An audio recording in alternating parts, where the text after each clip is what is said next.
വയനാട്ടിലെ മുണ്ടക്കയിലും ചൂരൽമലയിലും സംഭവിച്ച ഉരുൾപൊട്ടലിൽ വിറങ്ങലിച്ചു നിൽക്കുകയാണ് കേരളം. കവളപ്പാറയിലും പെട്ടിമുടിയിലും നടന്ന മണ്ണിടിച്ചിലിന്റെ അലിയൊലികൾ അടങ്ങും മുമ്പായിരുന്നു വയനാട്ടിലും പ്രകൃതി ദുരന്തമെത്തിയത്.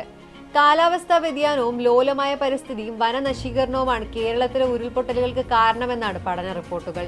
ചൂരൽമലയും മുണ്ടക്കയും പുത്തുമലയും ഉൾപ്പെടെ വയനാട്ടിലെ 13 വില്ലേജുകളടക്കം കേരളത്തിലെ 9993.7 ചതുരശ്ര കിലോമീറ്റർ പ്രദേശം പരിസ്ഥിതി ലോല മേഖലയായി ശുപാർശ ചെയ്ത് കേന്ദ്ര സർക്കാർ കരട് വിജ്ഞാപനം പുറത്തിറക്കിയിട്ടുണ്ട്. പശ്ചിമഘട്ടം കടന്നുപോകുന്ന കേരളം, ഗുജറാത്ത്, മഹാരാഷ്ട്ര, ഗോവ, കർണാടക, തമിഴ്നാട് എന്നീ 6 സംസ്ഥാനങ്ങളിലെ പരിസ്ഥിതി ലോല പ്രദേശങ്ങളെക്കുറിച്ചുള്ള കരട് വിജ്ഞാപനമാണ് കേന്ദ്ര വന പരിസ്ഥിതി മന്ത്രാലയം പുറത്തിറക്കിയത്. കേരളത്തിലെ 12 ജില്ലകളിലെ 131 ഗ്രാമങ്ങൾ പട്ടികയിലുണ്ട്.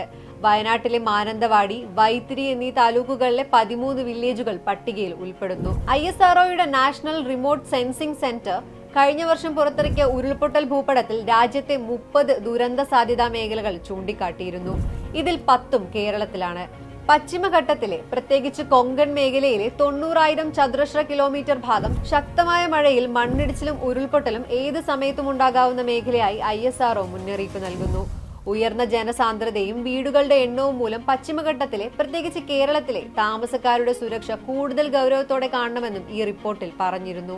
ഇടുക്കി, എറണാകുളം, കോട്ടയം, വയനാട്, കോഴിക്കോട്, മലപ്പുറം ജില്ലകളിലെ പശ്ചിമഘട്ട മേഖലകളിൽ ഉരുൾപൊട്ടൽ ഹോട്ട്സ്പോട്ടുകൾ ഉണ്ടെന്ന് 2021 പ്രസിദ്ധീകരിച്ച മറ്റൊരു റിപ്പോർട്ടിൽ ചൂണ്ടിക്കാട്ടുന്നു.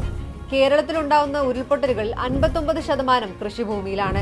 1950നും 2018നും ഇടയിൽ വയനാട്ടിലെ വനഭൂമിയിൽ 62% ഇല്ലാതായപ്പോൾ കൃഷിഭൂമിയിൽ 1800% വർധനവുണ്ടായി. 1950കൾ വരെ വയനാട്ടിന്റെ 85% വനമായിരുന്നു.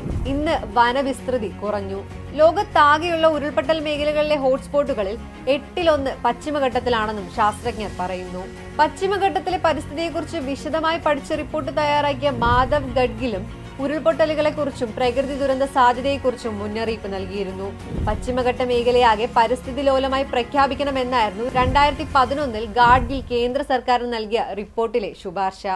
പരിസ്ഥിതി ലോലം, ദുർബലം എന്നിങ്ങനെ അപകട സാധ്യതയുടെ അടിസ്ഥാനത്തിൽ പശ്ചിമഘട്ടത്തെ അടയാളപ്പെടുത്തണമെന്നും ഇതുപ്രകാരം നിയന്ത്രണങ്ങൾ ഏർപ്പെടുത്തണമെന്നും അദ്ദേഹം നിർദ്ദേശിച്ചിരുന്നു.